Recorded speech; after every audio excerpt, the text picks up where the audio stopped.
My name is Donnie Morse, Chief of Kitchenuhmaykoosib, KI. I'm a representative of the KI Council here, our community, which has a population of 1,428. I'll show you a map of Ontario. And here's Big Trout, KI, right there, that yellow spot. And the whole issue of this videotaping is to whoever is going to be seeing this, especially CMHC or any governing agency that deals with finances and the housing industry. What I'm putting forth here is an option for, like, for example, CMHC to come up, let's discuss funding arrangements, what monies is there outside of the funding agreements you guys have. We need to look at something extraordinary for my community. By that I mean when you look at Adawabskat, their housing crisis, it's not bad management that they're faced with that. The funding we get from INAC is $661,000 a year, and out of that 661, it does look a lot on paper. But when you actually want to buy a house, materials, it comes up to $202,000 just to complete a house in KI.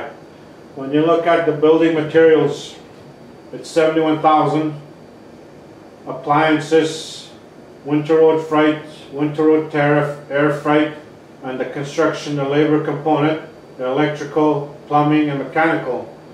It comes up to $138,000 winter road, $167,000 air freight. And when you look at the total costs, we add on $34,880 is our equipment rentals, gravel, excavation, backfill, landscaping, a whole lot of other stuff. And then the Hydro One service connections, I believe it's $8,000 a house to hook up. Electrical safety, water, sewer line materials. That's the cost we come up with for $202,000. So when you have $661,000 to fool around with, and then there's added contingency costs that we're not aware of that pops up, that eats away our housing dollars.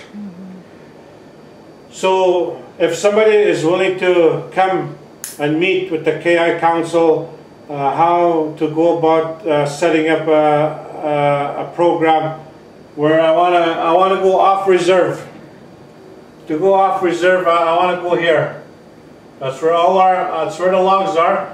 I want to harvest them, bring them back to the community, and the program I want to initiate is, we have a lot of people living in homes that are already overcrowded.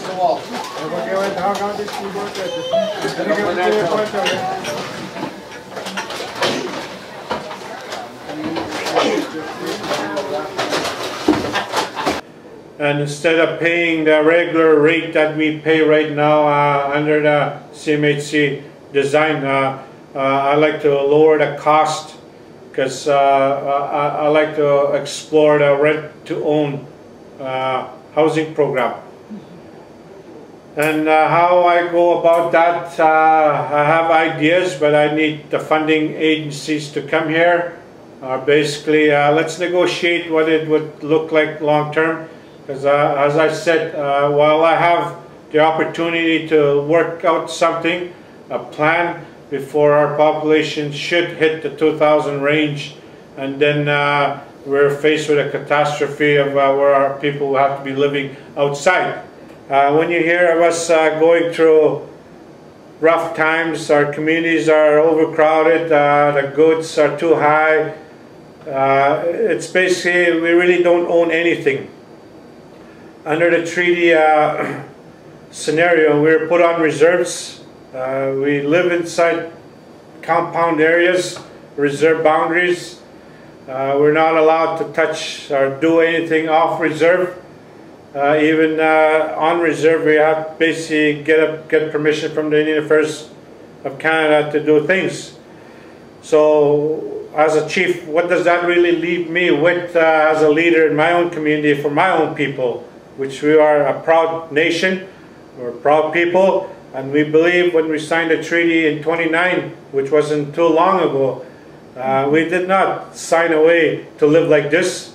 So we talk about the Indian Act being removed. To me, I would say I'm one of them. I would like to see it removed, where I can dictate who and which companies we work with, how we should design our future up north. But on the other hand, you'd look at the other reserves down south. Removing the Indian Act would probably not benefit them, because they're already encamped, surrounded by civilization, progress, and with us up north, we don't have that. And it's now that I feel as a leader, I need to appeal to the public at large, telling them as a chief, I'm not ashamed to say I need your help. This time I need the public's help to deal with my issues, which is the housing shortage. I need to see changes done to the policies that are being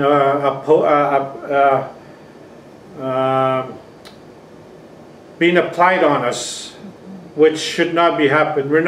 We feel like we're oppressed under a regime that is not willing to make any changes to better our lives or to accommodate our lives, to make decisions of who we are, what we want to do.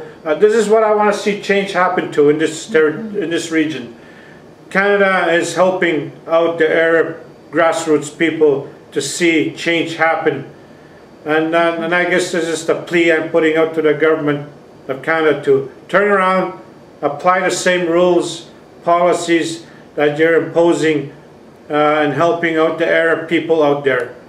You got in your own backyard, you have us under the same conditions they go through, being held down by the governments, and now soften the rules a little bit. Let us grow the way we want to grow. Let us grow who we want to work with in the future, any companies that we feel like, and same goes for Ontario too. You're basically not any good position to which you apply your rules to us too. So to the two governments applying their policies, fighting over us, who should be looking after us like we're a hot potato, we're not.